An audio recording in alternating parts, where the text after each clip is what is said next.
Hi everyone, baby weight gain recipe. Stove on ಮಾಡ್ಕೊಂಡ್ಬಿಟ್ಟು ಒಂದು ಪಾತ್ರೆನ ಇಟ್ಕೊಂಡು ಅದಕ್ಕೆ 2 ಸ್ಪೂನಷ್ಟು ನಾವು ಹೆಸರು ಕಾಳನ್ನು ತೊಗೊಂಡ್ಬಿಟ್ಟು ಚೆನ್ನಾಗಿ ಘಮ ಬರೋವರೆಗೂ ಅದನ್ನು ನಾವು ಫ್ರೈ ಮಾಡ್ಕೊಳ್ಳೋಣ. ಫ್ರೈ ಮಾಡಿಕೊಂಡ್ರೆ ಏನಾಗುತ್ತೆ, ಟೇಸ್ಟ್ ಸಖತ್ತಾಗಿ ಬರುತ್ತೆ ಅಂತ. ಅದಕ್ಕೆ 2 ಸ್ಪೂನಷ್ಟು ನಾವು ರೈಸ್ನ ಆ್ಯಡ್ ಮಾಡ್ಕೊಳ್ಳೋಣ. ಮಾಡ್ಕೊಂಡ್ಮೇಲೆ ಅದನ್ನು ಚೆನ್ನಾಗಿ ಒಂದು 5-6 ಸರಿನಾದರೂ ವಾಶ್ ಮಾಡಿಕೊಂಡು ಆನಂತರ ಸ್ಟವ್ ಆನ್ ಮಾಡಿಕೊಂಡು ಕುಕ್ಕರ್ನ ಇಟ್ಕೊಂಡು ತುಪ್ಪನೋ ಎಣ್ಣೆನೋ, ಬೆಟರ್ ಅಂದರೆ ತುಪ್ಪ ಹಾಕ್ಕೊಳ್ಳಿ.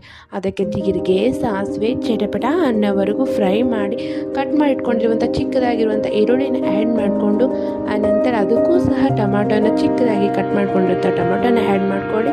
ತೊಳೆದಿಟ್ಕೊಂಡಿರುವಂಥ ಬೇಳೆ ಅಕ್ಕಿನ ನಾವು ಅದನ್ನು ಆ್ಯಡ್ ಮಾಡಿಕೊಂಡು ಸ್ವಲ್ಪ ಫ್ರೈ ಮಾಡಿ ಬೇಕಾಗಿರುವಷ್ಟು ನಾವು ನೀರನ್ನು ಸೇರಿಸ್ಕೊಂಡು ಅದಕ್ಕೆ ಸ್ವಲ್ಪ ಅರಿಶಿನ, ಸ್ವಲ್ಪ ಉಪ್ಪು, ಸ್ವಲ್ಪ ಸಾಂಬಾರು ಪೌಡರ್ನ ಆ್ಯಡ್ ಮಾಡ್ಕೊಳ್ಳೋಣ. ಆ್ಯಡ್ ಮಾಡಿಕೊಂಡು ಲಿಡ್ನ ಕ್ಲೋಸ್ ಮಾಡಿಬಿಡೋಣ. ಈ ಥರ ಬಂದಿರುತ್ತೆ. ಅದನ್ನು ನಾವು ಸ್ಮ್ಯಾಶ್ ಮಾಡಿ ಅದು ತಿನ್ನಿಸ್ಕೊತೀನಿ. ಹಾಗೆ ತಿನ್ನಿಸ್ತೀನಿ. 1.5 ಇಯರ್ ಓಲ್ಡ್ ಬೇಬಿ ಅಂದರೆ ಹಾಗೆ ಕೊಡ್ಬೋದು. Moong dal khichdi recipe ready. Thank you for watching.